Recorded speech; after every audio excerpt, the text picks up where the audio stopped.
এই বাসের মধ্য থেকে একটা যুবককে আল্লাহ তাআলা অলৌকিক ভাবে বাঁচায়া ফিরালেন। এই যুবককে বাঁচার পরে লক্ষ্য করে বলেন, আমি চেয়েছিলাম, আমি ভেবেছিলাম আর বাঁচবো না, বহু চেষ্টা করেছি, বাসের মধ্য থেকে বের হতে পারি নাই। আমার সামনেও বাসের সিট ছিলেন, পেছনেও সিট ছিলেন, আমি বহু চেষ্টা করলাম, জানালা খুঁজে পাইলাম না, অজ্ঞান হয়ে শেষলেস হয়ে পড়ে গেছি। কিন্তু কিছুক্ষণ পরে হঠাৎ করে লক্ষ্য করে দেখি আমার হাতের সঙ্গে বালু ঠেকলেন। আমি মনে মনে ভাবলাম আমি মনে হয় বাসের মধ্য থেকে বের হয়েছি। ওখান থেকে তিনি লক্ষ্য করে দেখেন নদীর উপরে চলে এসেছেন, সর্বশেষ যিনি জীবন নেই দুনিয়ার মধ্যে বেঁচে ফিরলেন। তিনি বললেন বাঁচার কোন ভাষা ছিল না, কিন্তু আল্লাহ তাআলা তাকে বাঁচায়া দিলেন। আবার মুহূর্তের মধ্যে এতগুলো মানুষকে আল্লাহ তাআলা দুনিয়া থেকে বিদায় করে দিলেন। একটা ছোট্ট সন্তান মার সঙ্গে বাসের মধ্যে উঠেছিলেন, সন্তানটিকে মা অনেক কষ্ট করে বাসের মধ্যে থেকে বের করে দিয়েছেন। বাবা ছাত্রী উপরে যাও, যদি আল্লাহ চাই তুমি বাঁচতে পারবে। এই ছোট্ট বাচ্চা সাঁতরায়া উপরে আসার পরে মা মা বলে চিৎকার করা শুরু করলেন, মা তুমি আমাকে বাঁচিয়ে দুনিয়ার মধ্য থেকে বিদায় নিয়ে চলে গেলে। ওই ছোট্ট বাচ্চার কান্না শুনে তামাম পৃথিবীর মানুষগুলো কেঁদেছে। যেই ভিডিও দেখার পরে কলিজার মধ্যে আটকে উঠেছে। 18 পারা কোরআনের হাফেজা 13 বছর বয়সী ছোট্ট একটা মেয়ে বাবা বাসের মধ্যে রেখে বাইরে চলে গেছেন, বাসটা নদীর মধ্যে পড়ে 18 পারা কোরআনের হাফেজা দুনিয়া থেকে বিদায় নিয়ে চলে গেল। ওই মুহূর্তের ভেতরে 30-40 জন ব্যক্তি দুনিয়ার মধ্য থেকে বিদায় নিয়ে চলে গেলেন। যেই কথাটি আল্লাহ তাআলা বললেন কুল্লু নাফসিন যায়িকাতুল মাউত, প্রত্যেকটা মানুষকে মৃত্যুর স্বাদ গ্রহণ করতে হবে। আর যেখানে যার যেইভাবে মৃত্যু লেখা আছে তাকে সেইখানে সেইভাবে মৃত্যু বরণ করতে হবে। আর আল্লাহ রাব্বুল আলামিন বলেন আমি যাকে খুশি জীবন দান করি, যাকে খুশি মৃত্যু দান করি।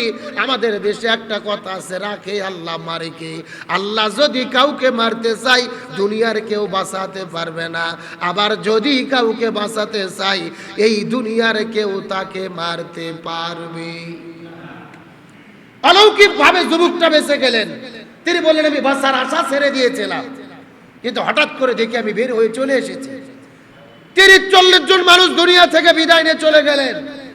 যেই মাটি সন্তানকে বাস থেকে বের করে দিয়েছিলেন, ছোট্ট বাচ্চা সাঁতরিয়ে ভেসে ভেসে উপরে ওঠার পরে মা মা বলে যখন চিৎকার করে কেঁদেছে, যেই ভিডিও দেখার পরে তামাম পৃথিবীর মানুষেরা কেঁদেছে, আটকে উঠেছে। মুহূর্তের ভেতরে একটা বাস পানিতে ডুবে কিভাবে এতগুলো মানুষ জীবন দিয়ে বিদায় নিয়ে চলে গেলে। স্বামী কান্না করছেন, তার স্ত্রী সন্তান দুনিয়া থেকে বিদায় নিয়ে চলে গেছে। হাফেজা কন্যা দুনিয়া থেকে বিদায় নিয়ে চলে গেলেন। একটা বার চিন্তা করে দেখেন, আমরা ফেসবুকে দেখে টেলিভিশনে দেখে এত কষ্ট অনুভব করছি। একবার নিজেকে ওই জায়গায় স্থির করেন তো, আপনার চোখের সামনে যদি আপনার সন্তান এইভাবে মৃত্যুবরণ করত, আপনার স্ত্রী যদি বিদায় নিয়ে চলে যেত, আপনার চোখের সামনে পরিবারের সবাই যদি বিদায় নিয়ে চলে যেত, আপনি কি সহ্য করতে পারতেন? আমি কি সহ্য করতে পারতাম? আমরা তো ভিকটিম নই, আমরা তো ভুক্তভোগী নই, মানুষের কষ্টেই আমরা কষ্ট পাচ্ছি। ওই রকম বিপদের ভেতরে আল্লাহ যেন আমাদেরকে না ফেলাই, সবাই বলেন আমিন। তবে হাদিস শরীফের মধ্যে এসেছেন রাসূল কারীম সাল্লাল্লাহু আলাইহি ওয়াসাল্লাম বলেছেন, বুখারী শরীফের 720 নম্বর হাদিস, এই দুনিয়ার ভেতরে পানিতে ডুবে পড়ে যারা মারা যাবে আল্লাহ তাআলা হাসরের ময়দানে তাদের শাহাদাতের মর্যাদা দান করবেন। চিৎকার করে বলেন সুবহানাল্লাহ। আমরা দোয়া করি ওই দৌলতদিয়া ঘাটে ফেরি থেকে যেই বাস ডুবিতে যেই মানুষেরা বাংলাদেশের থেকে দুনিয়ায় বিদায় নিয়ে চলে গেলেন, আমার দেশের ভাইরা বোনেরা পানিতে ডুবে মৃত্যুবরণ করলেন, আল্লাহ তাআলা সকলকেই যেন শাহাদাতের সর্বোচ্চ মর্যাদা দান করে। সকলে পড়ি আমিন। আমার বন্ধুগণ, মুসলমান ভাইরা গভীর মনোযোগ লক্ষ্য করুন।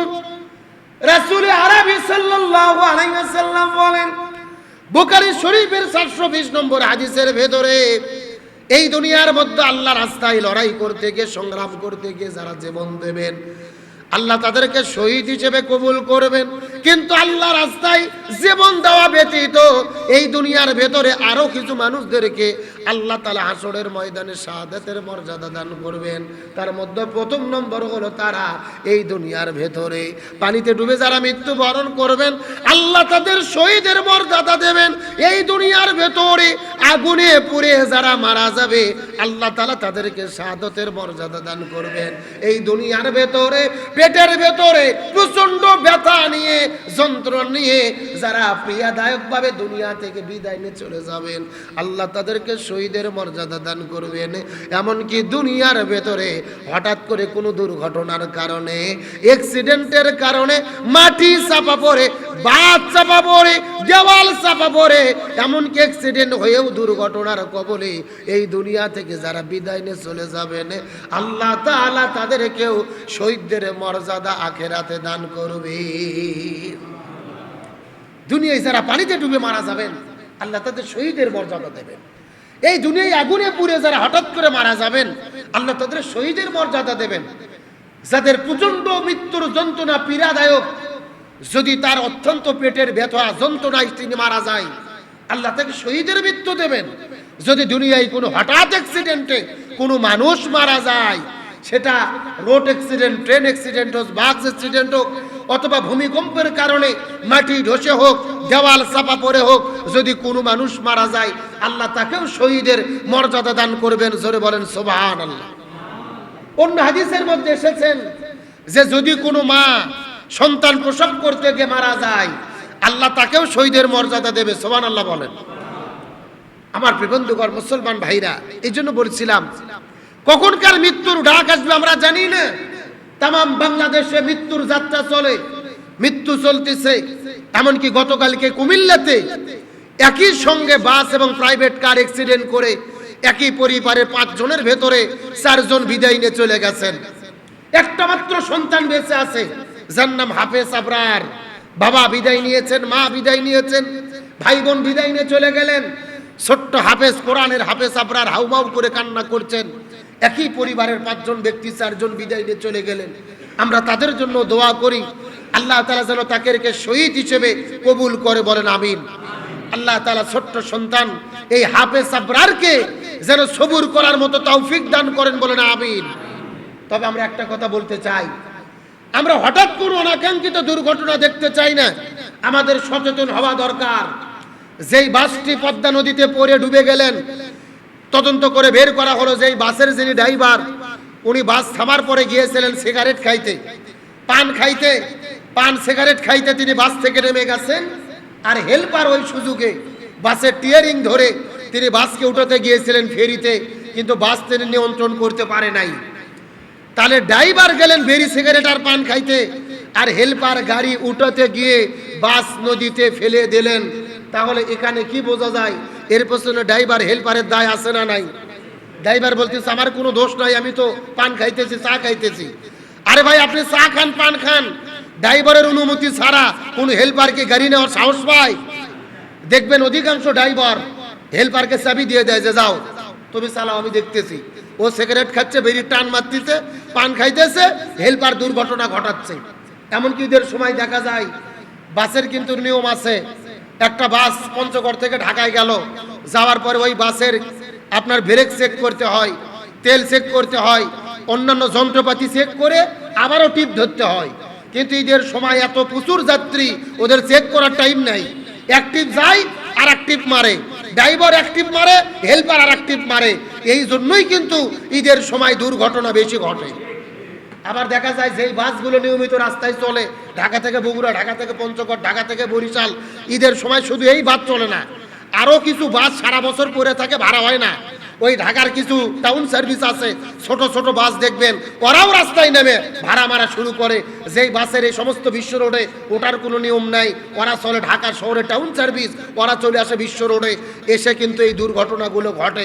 এগুলো সরকারের দেখার দায়িত্ব আছে না নাই? দায়িত্বশীলদের দেখার দায়িত্ব আছে না নাই? এগুলো বিষয় আমরা দেখতে পারি না, সচেতনতার অভাব। এই জন্য বলি মানুষের জীবন নিয়ে ছিনিমিনি খেলবেন না। একটা দুর্ঘটনা তামাম জীবনের জন্য কান্না। যেই মানুষগুলো বিদায় নিলেন, যেই পরিবারের 5 জনের মধ্যে 4 জন বিদায় নিল, চারজনের ভেতরে দুইজন বিজয় নিল, ওরাই জানে ব্যথা কাকে বলে, কষ্ট কাকে বলে। যতদিন বেঁচে থাকবে এই দুঃখ তারা ভুলতে পারবে না। আল্লাহ তাআলা সকলকে হঠাৎ মৃত্যু থেকে, দুর্ঘটনা থেকে হেফাজত করুক, বলেন আমিন। এই দুনিয়াতে আমরা এসেছি বিদায় নিয়ে চলে যাব। তাহলে আমাদের প্রত্যেকের চাওয়া এবং পাওয়া হলো আল্লাহ যেন আমাদের ইমানের মৃত্যু দেয়। জোরে বলেন কিসের মৃত্যু দেয়? তাহলে সকল একবার বলেন আমিন।